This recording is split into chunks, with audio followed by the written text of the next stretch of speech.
اللهم صل على سيدنا ومولانا محمد وعلى سيد جی ناظرین و سامعین، پروگرام یاد الہی میں روزانہ عظیم ہستیوں کے تذکارے پاک کیے جاتے ہیں، اور اس کے ساتھ ساتھ کچھ ایسے موضوعات پر گفتگو بھی ہوتی ہے جن سے آپ کو رہنمائی حاصل ہوتی ہے۔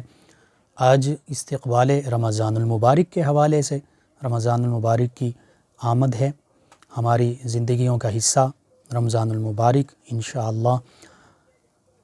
اللہ سبحانہ و تعالیٰ نے ساری کائنات کو تخلیق فرمایا ہے، اپنے انبیاء و مرسلین علیہم الصلاۃ و تسلیم کو انسانیت کی رہنمائی کے لیے مبعوث فرمایا، اور پھر خصوصیت کے ساتھ انسان اور جنات دو مخلوقات ایسی ہیں جنہیں شریعت کا مکلف بنایا ہے، یعنی شریعت کا پابند ٹھہرایا ہے۔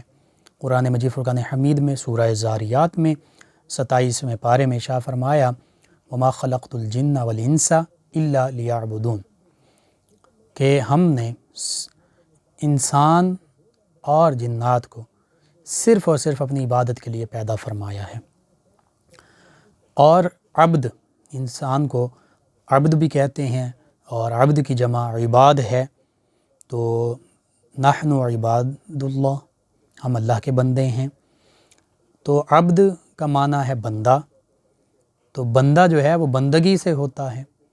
اگر عبد میں عبادت کرنے کا جذبہ ہے، اللہ کی عبادت کرتا ہے، اور بندہ بندگی سے معمور ہے، تو پھر وہ اصل میں عبد حقیقی، اللہ کا حقیقی عبد اور اللہ کا حکم ماننے والا بندہ کہلانے کا حقدار ہے۔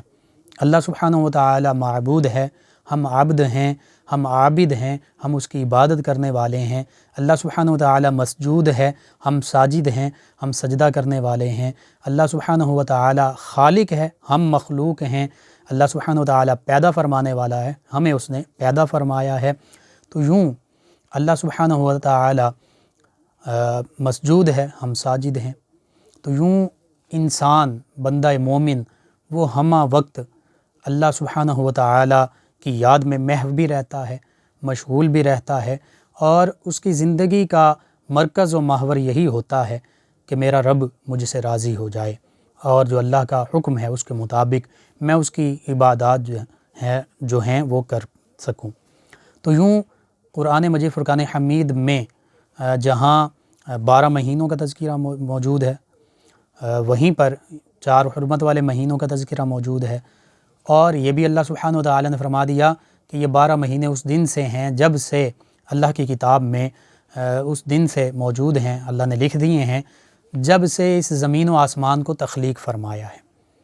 تو یوں ان 12 مہینوں میں سے ایک محترم مہینہ رمضان المبارک کا بھی مہینہ ہے، اور یہ وہ مہینہ ہے کہ نبی کریم رؤوف الرحیم علیہ الصلاۃ والتسلیم 6 ماہ تک اس ماہ محترم کا انتظار فرمایا کرتے تھے، اور پھر 6 ماہ انتظار فرماتے، اور جب یہ ماہ محترم آ جاتا تو اس میں عبادات فرماتے، اور اس کے بعد بھی باقی 5 ماہ بھی، یعنی 6 ماہ انتظار، 6 ماہ جس میں اگلے 6 ماہ جس میں ماہ رمضان المبارک بھی ہے، دیگر ماہ محترم بھی، ان کو رمضان المبارک ہی کی طرح اسی رمضان المبارک کی یادوں میں گزار دیتے، یعنی پورا سال پیارے آقا و مولا صلی اللہ علیہ وآلہ وسلم یا تو رمضان المبارک کا انتظار فرما رہے ہوتے، یا رمضان المبارک کی عبادات فرما رہے ہوتے، یا رمضان المبارک ہی کی یادوں میں محو ہوا کرتے۔ تو اس بات سے اس چیز کا بخوبی اندازہ ہوتا ہے کہ ماہ رمضان المبارک کی اہمیت اللہ کے پیارے حبیب صلی اللہ علیہ وآلہ وسلم کی نظروں میں کتنی ہے۔ اور پھر قرآن مجید فرقان حمید میں ماہ محترم ماہ رمضان المبارک کا تذکرہ یوں بھی آیا، اور روزوں کا تذکرہ سورہ بقرہ میں 2 پارے میں اللہ سبحانہ و تعالی نے ارشاد فرمایا یا ایھا الذین آمنوا کتب علیکم الصیام کما کتب علی الذین من قبلکم لعلکم تتقون۔ یا ایھا الذین آمنوا، اے ایمان والو، اے میرے وہ بندو جو ایمان لائے ہو، جو مجھ پر بھی ایمان لائے ہو، انبیاء و مرسلین علیہم الصلاۃ والتسلیم پر بھی ایمان لائے ہو، جو کتب سماویہ پر بھی ایمان لائے ہو، جو ملائکہ پر بھی ایمان لائے ہو، جو اچھی اور بری تقدیر پر بھی ایمان لائے ہو، جو یوم آخرت پر بھی ایمان لائے ہو، اور میرے حبیب صلی اللہ علیہ وآلہ وسلم پر بھی ایمان لائے ہو، قرآن مجید فرقان حمید پر بھی ایمان لائے ہو، دل و جان سے مانتے ہو، تسلیم کرتے ہو، سر خم کر دیتے ہو۔ فرمایا اے میرے وہ بندو جو ایمان لائے ہو، میرے پیارے بندو، یا ایھا الذین آمنو۔ اور ناظرین و سامعین، یہ خطاب آمنو کا اللہ سبحانہ و تعالی نے صرف اور صرف اپنے حبیب صلی اللہ علیہ وآلہ وسلم کی امت سے فرمایا ہے، یعنی ہم گناہ گاروں کو اس خوبصورت نام سے، لقب سے اور ایسے خوبصورت انداز سے اللہ سبحانہ و تعالی نے مخاطب فرمایا ہے ہمارے آقا و مولا صلی اللہ علیہ وآلہ وسلم کے تصدق سے۔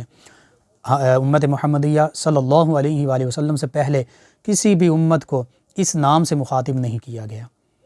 یہ ہماری خوش بختی ہے، نبی رحمت صلی اللہ علیہ وآلہ وسلم کا صدقہ ہے کہ ہم گناہ گاروں کو اللہ سبحانہ و تعالی نے اتنے پیار بھرے، محبت بھرے انداز کے ساتھ مخاطب فرمایا، یا ایھا الذین آمنو، اے ایمان والو، اے میرے پیارے بندو، کتب علیکم الصیام، تم پر روزے فرض کیے گئے ہیں، کما کتب علی الذین من قبلکم، جیسا کہ تم سے پہلی امتوں پر، تم سے پہلے لوگوں پر روزے فرض کیے گئے تھے۔ تو یہاں پر دو چیزوں کا تذکرہ فرما دیا کہ ایمان والو تم پر بھی روزے فرض کیے گئے ہیں، اور پھر صاف فرمایا یہ نہ سمجھنا کہ یہ تم پر صرف فرض کیے گئے ہیں اور تم سمجھو کہ یہ محنت، یہ مشقت، یہ روزے رکھنا صرف ہمارے لیے ہے، ہم سے پہلے لوگوں کے لیے، پہلی امتوں کے لیے تو نہیں تھا۔ فرمایا نہیں، کما کتب علی الذین من قبلکم، یہ یوں ہی تم پر فرض کیے گئے ہیں جیسے تم سے پہلی امتوں پر، تم سے پہلے لوگوں پر بھی فرض کیے گئے تھے۔ تو یہ صرف تمہارے لیے نہیں ہیں، ہاں تمہارے لیے شریعت محمدیہ صلی اللہ علیہ وآلہ وسلم کے مطابق اس میں کئی رخصتیں بھی ہیں، ان کے بھی تذکرے ہوں گے انشاءاللہ، لیکن فرما دیا کہ یہ تم سے پہلی امتوں پر بھی رکھے گئے ہیں، فرض کیے گئے ہیں، اس لیے تم ان کو اپنے لیے دشوار مت سمجھنا۔ اور پھر فرما دیا لعلکم تتقون، ان روزوں کا مقصد کیا ہے؟ ان روزوں کا مقصد ہے تقوی، پرہیزگاری، یہ اختیار کرنا، تاکہ تم میں تقوی پیدا ہو جائے، تاکہ تم میں پرہیزگاری پیدا ہو جائے، اللہ کا خوف پیدا ہو جائے، خشیت الہی تمہارے دلوں میں جاگزیں ہو جائے۔ یعنی روزوں کا مقصد اللہ سبحانہ و تعالی کی رضا ہے، اللہ سبحانہ و تعالی کا تقوی اور خشیت اپنے دلوں میں پیدا کر لینا ہے، اپنے جسموں پر طاری کر لینا ہے، یہ روزے کا مقصد ہے۔ اور پہلی امتوں پر کیسے روزے فرض کیے گئے؟ جیسے سیدنا اسماعیل علیہ السلام کا تذکرہ آتا ہے، وَكَانَ يَأْمُرُ أَهْلَهُ بِالصَّلَاةِ وَالزَّكَاةِ، کہ سیدنا اسماعیل علیہ السلام اپنے اہل و عیال کو، بیوی بچوں کو، خانوادے کو، گھرانے کو فرمایا کرتے تھے، حکم دیا کرتے تھے نماز پڑھنے کا اور زکوٰۃ کا۔ اور اسی طرح سیدنا داؤد علیہ السلام روزے رکھا کرتے تھے، حتیٰ کہ ان کے روزوں کے بارے میں نبی کریم رؤوف الرحیم علیہ الصلاۃ والتسلیم فرماتے ہیں کہ وہ ایک دن روزہ رکھتے تھے، ایک دن نہیں رکھتے تھے، اور اپنی عمر مبارکہ کا آدھا حصہ روزوں میں گزار دیا۔ تو یوں روزے جو ہیں ان کا تصور پہلی امتوں میں بھی موجود ہے، پہلے لوگوں میں بھی موجود ہے، ہاں طریقہ مختلف تھا۔ بہرحال اللہ سبحانہ و تعالی نے فرما دیا کہ روزے تم پر فرض ہیں، تم سے پہلے لوگوں پر بھی تھے، اور مقصد صرف یہ ہے کہ تم میرے احکامات کی تعمیل کر سکو۔ اسی طرح نبی رحمت صلی اللہ علیہ وآلہ وسلم کے جب ہم فرامین مبارکہ پڑھتے ہیں تو ان میں بھی ہمیں روزوں کی عظمت، اہمیت، فضیلت اس کا پتہ چلتا ہے۔ نبی کریم رؤوف الرحیم علیہ الصلاۃ والتسلیم رمضان المبارک کی آمد سے پہلے صحابہ کرام رضوان اللہ تعالی علیہم اجمعین کو خوشخبری بھی دیا کرتے، رمضان المبارک کے استقبال کرنے کا حکم بھی دیا کرتے، حتیٰ کہ ازواج مطہرات رضی اللہ عنہن اپنے گھرانے کو بھی رمضان المبارک کی تیاریوں کا حکم فرمایا کرتے۔ اور پھر رمضان المبارک کی جو عظمتیں ہیں، رمضان المبارک میں جو اعمال اور عبادات اور معاملات کا اجر و ثواب ہے، اس کے بارے میں بھی رہنمائی فرمایا کرتے، اور خود یوں تیاری فرمایا کرتے کہ شعبان المعظم، حتیٰ کہ رجب سے ہی روزے بھی رکھتے، پھر شعبان المعظم کے کثیر روزے رکھتے۔ ام المومنین سیدہ عائشہ صدیقہ رضی اللہ تعالی عنہا، آپ کے قول مبارکہ کے مطابق، آپ سے مروی حدیث مبارکہ کے مطابق، نبی کریم رؤوف الرحیم علیہ الصلاۃ والتسلیم رمضان المبارک کے بعد شعبان المعظم کے نفلی روزے زیادہ سے زیادہ رکھا کرتے، حتیٰ کہ فرمایا کہ شعبان المعظم کے روزوں کو رمضان المبارک کے روزوں کے ساتھ متصل فرما دیا کرتے، ملا دیا کرتے۔ اور جب رجب المرجب کا ماہ محترم ہوتا، رمضان المبارک سے 2 ماہ پہلے، فرمایا کرتے، اللہ کی بارگاہ میں یوں التجا کرتے نبی محترم صلی اللہ علیہ وآلہ وسلم، اللہم بارک لنا فی رجب و شعبان وبلغنا رمضان۔ اللہ کی بارگاہ میں ہاتھ اٹھاتے عرض کرتے، یا اللہ ہمارے اس ماہ محترم رجب المرجب میں بھی برکتیں عطا فرما، شعبان المعظم میں بھی برکتیں عطا فرما، اور ہمیں رمضان المبارک تک پہنچا دے، ہمیں رمضان المبارک ہماری زندگیوں کا نصیب فرما دے۔ بس ہم بھی یہی دعا کرتے ہیں کہ رمضان المبارک سارے کے سارے ماہ محترم کے روزے جو ہیں وہ ہماری زندگیوں کا حصہ بنیں، ہم رمضان المبارک میں اشک بھی بہائیں۔ جی ناظرین و سامعین، رمضان المبارک کی آمد ہے اور استقبال رمضان المبارک کا استقبال ہم نے کیسے کرنا ہے۔ آپ دیکھیے، آج ہمارے ہاں کوئی مہمان آتا ہے اور وہ مہمان بھی بڑا عزت والا ہو، تکریم والا ہو، تو پھر ہم بھی اپنے آپ کو سنوارتے ہیں، ہم اپنے آپ کو تیار کرتے ہیں اور ہم کہتے ہیں کہ فلاں ہمارا بہت معزز مہمان آ رہا ہے، ہم نے اس کا استقبال کرنا ہے، اس کو ویلکم کہنا ہے، تو ہم اپنے گھر کو بھی سجاتے ہیں، اپنے لباس بھی خوبصورت پہنتے ہیں، کوشش کرتے ہیں کہ نہا دھو لیں، اپنے آپ کو مزید سجا لیں، سنوار لیں، اور اسی طرح ہر کوشش کرتے ہیں کہ آنے والا مہمان جو ہے وہ ہم سے خوش ہو، ہم سے راضی ہو، اور اس کی عظمت کے مطابق، اس کی عزت کے مطابق ہم اس کے ساتھ اچھے سے اچھا سلوک کریں۔ تو یوں ہی اس سے بڑھ کر رمضان المبارک جو ہے بہت عظمتوں والا ہے، بہت محترم مہینہ ہے، بہت بابرکت مہینہ ہے، بہت رحمتوں والا مہینہ ہے۔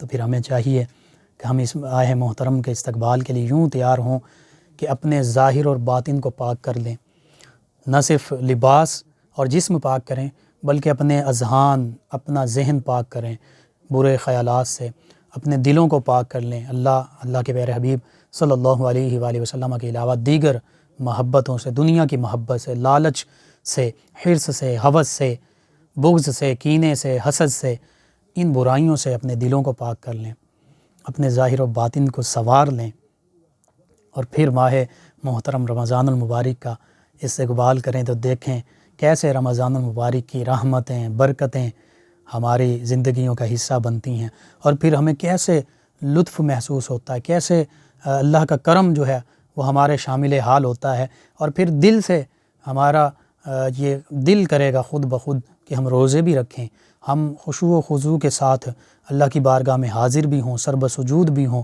ہم قرآن مجید فرقان حمید کی تلاوت بھی کریں، ہم درود پاک کی کثرت بھی کریں، ہم اللہ کی مخلوق کے ساتھ بھلائی کا معاملہ بھی کریں۔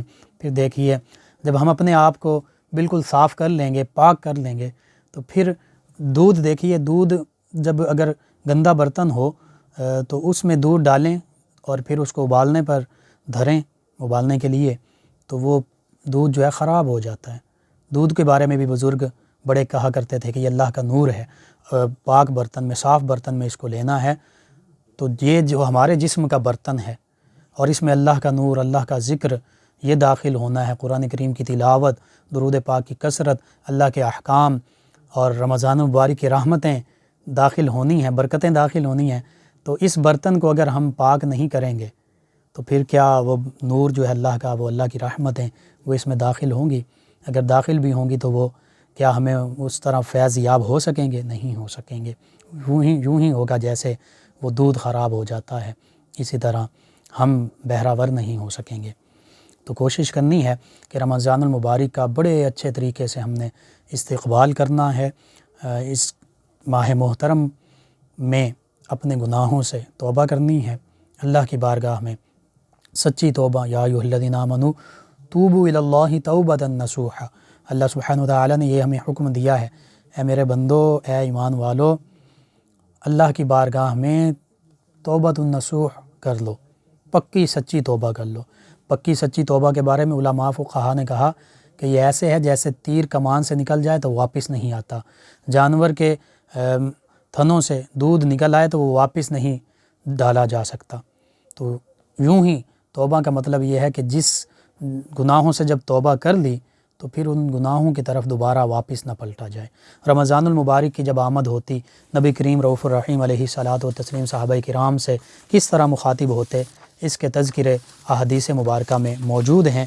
ایک موقع پر نبی کریم صلی اللہ علیہ وآلہ وسلم یوں آپ گویا ہوئے، یوں ارشاد فرمایا۔ سیدنا سلیمان فارسی رضی اللہ عنہ بیان کرتے ہیں کہ نبی کریم صلی اللہ علیہ وآلہ وسلم نے ماہ شعبان المعظم کے آخر میں ہم سے ارشاد فرمایا، اے لوگو، تمہارے پاس عظمت والا، برکتوں والا مہینہ آ رہا ہے، اور یہ وہ مہینہ ہے کہ جس میں ایک رات ایسی بھی ہے جو 1000 مہینوں سے افضل ہے۔ لیلۃ القدر خیر من الف شہر، اور فرمایا کہ اس کے روزے اللہ سبحانہ وتعالی نے فرض فرمائے ہیں، اور اس کی رات میں قیام کرنا یعنی تراویح پڑھنا یہ سنت ہے۔ اور فرمایا جو اس میں ایک نیکی عام نیکی کرے گا، نفل پڑھے گا یا نفلی نیکی کرے گا، فرمایا یہ ایسے ہے جیسے باقی مہینوں میں، جیسے اس نے اس مہینے میں فرض ادا کیے۔ اور پھر فرمایا جو اس مہینے میں ایک فرض ادا کرے گا وہ ایسے ہے جیسے اس نے 70 فرض ادا کیے۔ یہ رمضان المبارک کی عظمتیں اور شانیں اور تیاری کا نبی کریم صلی اللہ علیہ وآلہ وسلم صحابہ کرام کو ارشاد فرما رہے ہیں۔ روزوں کی اہمیت، نفلی عبادات کی اہمیت۔ نفلی عبادات میں صرف نفل پڑھنا نہیں ہے، وہ بھی اس میں شامل ہے، لیکن نفلی عبادات میں راستے سے پتھر ہٹا دینا، کانٹا ہٹا دینا، کسی مستحق کو اس کی ضرورت کی چیزیں پہنچا دینا، یہ بھی نفلی عبادات میں شامل ہے۔ کسی سے مسکرا کر بات کرنا یہ بھی صدقہ ہے، یہ بھی نفلی عبادات میں شامل ہے۔ تو یوں ہر نیکی جو ہے وہ جو فرض، واجب اور سنت اگر نہیں ہے تو وہ نفلی عبادات میں شامل ہے۔ اس میں لوگوں کے ساتھ بھلائی کرنا، حقوق العباد پورے کرنا، صدقہ خیرات، چیریٹی، یہ ساری نفلی عبادات میں شامل ہیں، نوافل بھی اس میں شامل ہیں۔ پھر فرمایا یہ مہینہ صبر کا مہینہ ہے، اور صبر کا ثواب جنت ہے۔ اور پھر فرمایا یہ مہینہ مواسات کا مہینہ ہے، غم خواری کا، ہمدردی کا مہینہ ہے۔ پھر فرمایا اس مہینے میں مومن کا رزق بڑھا دیا جاتا ہے۔ اور پھر فرمایا جو اس مہینے میں کسی دوسرے کو بھی روزہ افطار کروائے تو اس کے لیے گناہوں کی مغفرت ہے، اور اس کی گردن آگ سے آزاد ہو جائے گی، یعنی جہنم سے آزادی کا پروانہ نبی کریم صلی اللہ علیہ وآلہ وسلم ارشاد فرما رہے ہیں۔ پھر فرمایا افطار کروانے والے کو بھی ایسے ہی ثواب ملے گا جیسا روزہ رکھنے والے کو ثواب ملتا ہے، اور روزہ رکھنے والے کے ثواب میں بھی اجر میں کمی نہیں کی جائے گی۔ اسی طرح فرمایا رمضان المبارک کی عظمتیں یہ اگر بندوں کو معلوم ہو جائیں، مسلمانوں کو، لوگوں کو پتہ چل جائے، نبی کریم صلی اللہ علیہ وآلہ وسلم نے فرمایا، تو یہ تمنا کریں، یہ خواہش کریں کہ یا الہ العالمین پورا کا پورا جو سال ہے یہ رمضان المبارک ہی رہتا تو کتنا بہتر ہوتا۔ تو یوں نبی کریم صلی اللہ علیہ وآلہ وسلم اسی لیے تو پورے کا پورا سال اس کا یا انتظار فرما رہے ہیں، یا رمضان المبارک کا مہینہ ہے تو عبادات فرما رہے ہیں، یا اس کے بعد کے مہینے ہیں تو رمضان المبارک کی ہی کیفیات اور عبادات کو کے مطابق اپنی زندگی بھی گزار رہے ہیں، ہمیں بھی تعلیم دے رہے ہیں۔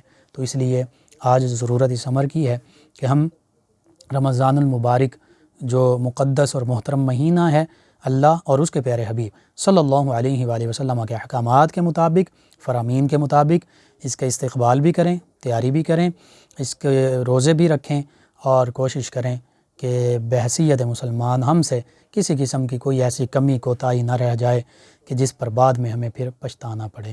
اللہ سبحانہ وتعالی سے دعا ہے اللہ تعالی ہمیں ماہ رمضان المبارک کی برکتوں کو سمیٹنے کی توفیق عطا فرمائے، آمین۔ اللہم صلی علی سیدنا و مولانا محمد وعلی سید۔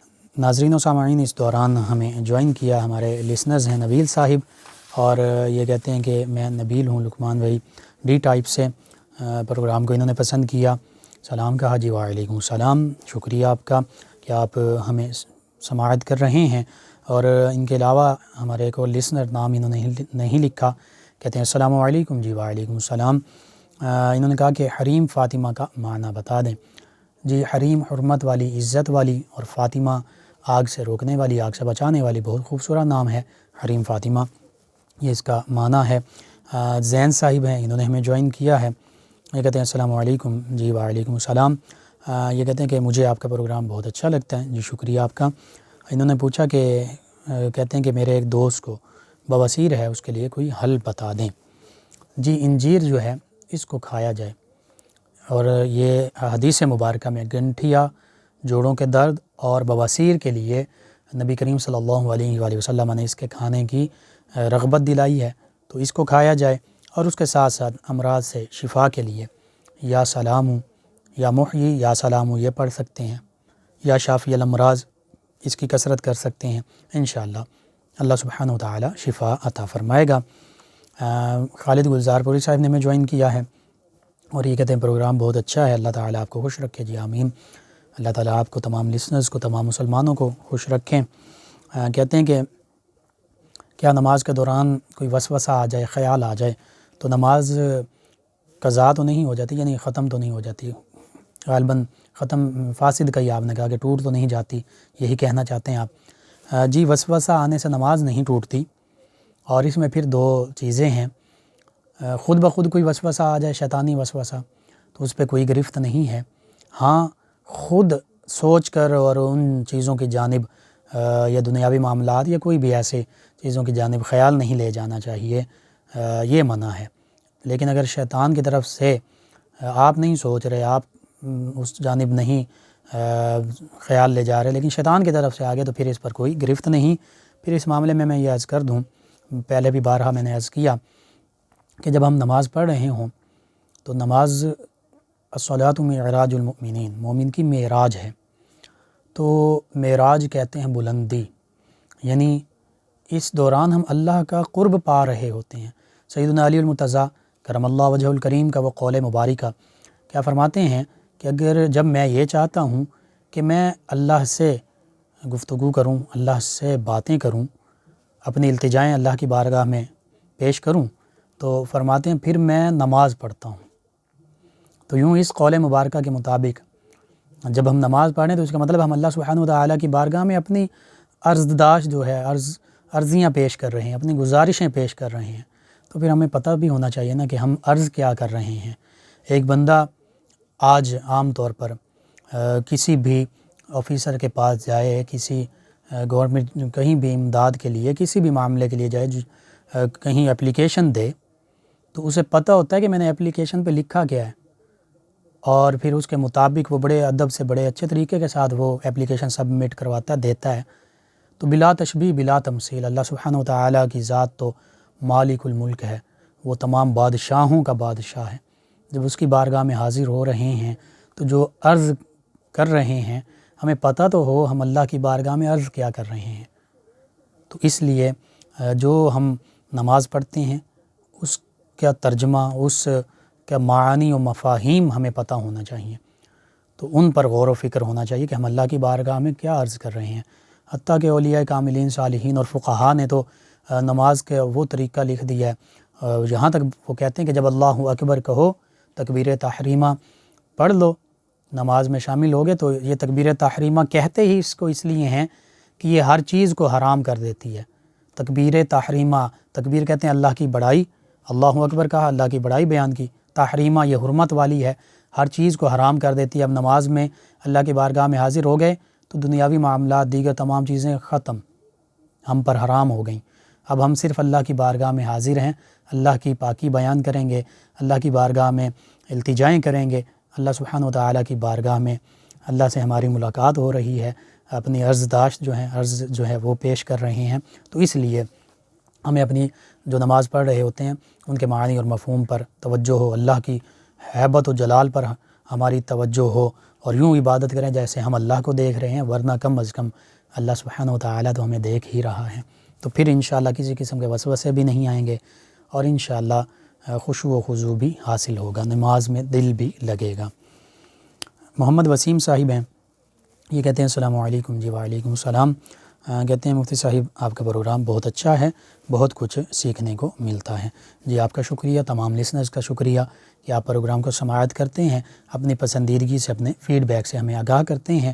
آپ کے سوالات کے جوابات اور آپ کو وظائف جو بتائے جاتے ہیں، آپ ہمارے یوٹیوب چینل سے ان کو ڈاؤن لوڈ کر کے دیکھ سکتے ہیں، سن سکتے ہیں، رہنمائی حاصل کر سکتے ہیں۔ اس کے لیے ہمارے یوٹیوب چینل یاد الہی یعنی YAAD_ILAHI یوٹیوب چینل یاد الہی کو سبسکرائب بھی کیجیے، لائک بھی کیجیے، کمنٹس بھی کیجیے۔ جوائن کیا ہے محمد وسیم صاحب نے، کہتے ہیں السلام علیکم۔ جی وعلیکم السلام۔ یہ کہتے ہیں کہ آپ کا پروگرام بہت اچھا ہوتا ہے، ہمیں بہت کچھ سیکھنے کے لیے ملتا ہے۔ جی محمد وسیم صاحب شکریہ آپ کا۔ اور ہمارے ایک اور لسنر ہیں، انہوں نے السلام علیکم کہا اور دنیا کی محبت کے بارے میں انہوں نے سوال کیا ہے۔ میں عرض کر دیتا ہوں، اللہ سبحانہ وتعالی نے انسان کو پیدا فرمایا ہے تو اس میں فطری طور پر کچھ محبتیں رکھی ہیں، اپنے مالک، اپنے خالق، اپنے پیدا کرنے والے کی محبت۔ سیدنا اسماعیل علیہ السلام اور آپ کی اولاد اطہار کو پھر اللہ سبحانہ وتعالی نے بہت زیادہ برکت سے نوازا، حتیٰ کہ ہمارے پیارے آقا و مولا صلی اللہ علیہ وآلہ وسلم بھی سیدنا اسماعیل علیہ السلام ہی کی اولاد اطہار میں سے ہیں۔ پھر سیدنا اسماعیل اور سیدنا ابراہیم علیہ السلام نے کعبۃ اللہ کی تعمیر فرمائی، اور جب تعمیر کر رہے تھے وَإِذْ يَرْفَعُ إِبْرَاهِيمَ قَوَاعِدَ مِنَ الْبَيْتِ وَإِسْمَاعِيلُ رَبَّنَا تَقَبَّلْ مِنَّا إِنَّكَ أَنْتَ السَّمِيعُ الْعَلِيمُ، یعنی اللہ سبحانہ وتعالی پہلے پارے میں ارشاد فرماتا ہے کہ جب ابراہیم و اسماعیل علیہ السلام کعبۃ اللہ کی بنیادیں اٹھا رہے تھے، تعمیر کر رہے تھے، تو اس موقع پر اللہ کی بارگاہ میں یوں دعا کی، اے اللہ تو ہم سے قبول فرما لے، ہمارے تمام عبادات معاملات تیرے لیے ہیں، ان کو قبول فرما لے۔ ربنا تقبل منا انک انت السمیع العلیم، بے شک اللہ تو ہی سننے والا ہے دلوں کی التجاؤں کو، تو ہی ہر بات جاننے والا ہے۔ تو یوں کعبۃ اللہ کی تعمیر ہوئی، وہ کعبۃ اللہ جہاں آج مسلمان حج کرتے ہیں، طواف کرتے ہیں، اور کعبۃ اللہ پر نظر پڑتی ہے تو گناہ معاف ہو جاتے ہیں، جو دعا مانگی جائے وہ دعا قبول ہو جاتی ہے۔ بس کعبے کی رونق جو ہے، کعبے کا منظر، اللہ سے دعا ہے کہ وہ اللہ سبحانہ وتعالی دوبارہ لوٹا دے، ہم مسلمان گناہ گار اللہ کی بارگاہ میں بھی حاضر ہوں، اللہ کے پیارے حبیب صلی اللہ علیہ وآلہ وسلم کی بارگاہ میں بھی حاضر ہو سکیں۔ ناظرین و سامعین، اس دوران ہمیں جوائن کیا محمد عرفان صاحب نے۔ روزے کی حالت میں انہوں نے پوچھا کہ زیر ناف بال کیا کاٹے جا سکتے ہیں؟ جی بالکل کاٹے جا سکتے ہیں۔ شرمین کول صاحبہ ہیں، کہتی ہیں السلام علیکم۔ جی وعلیکم السلام۔ کہتی ہیں بھائی اگر کوئی شخص بیماری کی وجہ سے روزہ نہ رکھ سکے اور کسی کو کھانا کھلانے اور زکوٰۃ دینے کی بھی استطاعت نہ ہو تو اس کے لیے کیا حکم ہے؟ جی بالکل، بیماری کی وجہ سے روزہ نہیں رکھ رہے تو پھر بھی رخصت ہے۔ زکوٰۃ اگر آپ صاحب نصاب نہیں تو آپ پر واجب ہی نہیں ہے، تو بس آپ نماز پڑھتے رہا کیجئے، نماز پڑھیے، درود پاک کی کثرت، تلاوت قرآن مجید، اور حسب توفیق جو بھی 10-20 اگر صدقہ خیرات کر سکتے ہیں جو بھی وہ کیجئے۔ انشاءاللہ اللہ سبحانہ وتعالی اخلاص کو دیکھتا ہے، اخلاص سے دیا ہوا 1 روپیہ بھی اس کے راستے میں ہو سکتا ہے ریاکاری کی نیت سے دیے ہوئے لاکھوں کروڑوں سے بڑھ کر اس کا اجر و ثواب ہو، تو بس اخلاص کے ساتھ عبادات کیجئے، انشاءاللہ اللہ تعالی آپ کو اجر و ثواب عطا فرمائے گا۔ صافیہ صاحبہ ہیں، کہتی ہیں السلام علیکم۔ جی وعلیکم السلام۔ انہوں نے کہا کہ میرا بلڈ پریشر اکثر تیز رہتا ہے، روزے رکھنے ہیں، کوئی وظیفہ بتا دیں۔ جی ایک تو درود پاک پڑھیں آپ بھی، اور ایک اور ہمارے لسنر ہیں انہوں نے بھی بلڈ پریشر کا پوچھا ہے، تو ایک تو درود پاک کی کثرت کیجیے، بلڈ پریشر نارمل ہو جائے گا۔ دوسرا سورہ آل عمران کی آیت مبارکہ 134 الذین ينفقون فی السراء والضراء والکاظمین الغیظ والعافین عن الناس واللہ یحب المحسنین، سورہ آل عمران آیہ مبارکہ 134، اس کو 101 مرتبہ پڑھیے، والآخر 11 مرتبہ درود پاک پڑھیے، اپنے پر دم کر لیجئے، انشاءاللہ اللہ تعالی بلڈ پریشر سے نجات عطا فرمائے گا۔ ان کے علاوہ ہمیں جوائن کیا ہے غلام رسول ڈوگر صاحب ہیں، افتخار ڈوگر صاحب، غلام حسین صاحب، فاطمہ صاحبہ، زینب صاحبہ، انہوں نے کہا آپ کا پروگرام بہت اچھا ہے، آپ تمام لسنرز کا شکریہ۔ شفقت عباس صاحب کہتے ہیں السلام علیکم۔ جی وعلیکم السلام۔ کہتے ہیں مولانا جلال الدین رومی علیہ رحمہ کے بارے میں کب بات کریں گے؟ جی ان پر ہم نے ایک پروگرام پیچھے ابھی ماضی قریب میں کیا ہے، اور یوٹیوب پر یاد الہی چینل پر موجود ہے، آپ وہاں سے ڈاؤن لوڈ کر کے دیکھ لیجئے، سن لیجئے۔ اور ہمارے لسنر انہوں نے وسوسوں کے بارے میں ایک اور لسنر انہوں نے پوچھا ہے، وسوسوں کے بارے میں ایک اور وظیفہ سبھی کے لیے جن کو یہ مسئلہ ہے کہ اللہ لا الہ الا هو الحی القیوم، اس کو 21 مرتبہ صبح شام پڑھیے، ہاتھوں پر دم کر کے پورے چہرے پر پھیر لیجیے، اور کثرت سے یا حی یا قیوم اس کا ورد کرتے رہا کیجیے، انشاءاللہ وسوسوں سے اللہ سبحانہ وتعالی نجات عطا فرمائے گا۔ اللہم صل علی سیدنا و مولانا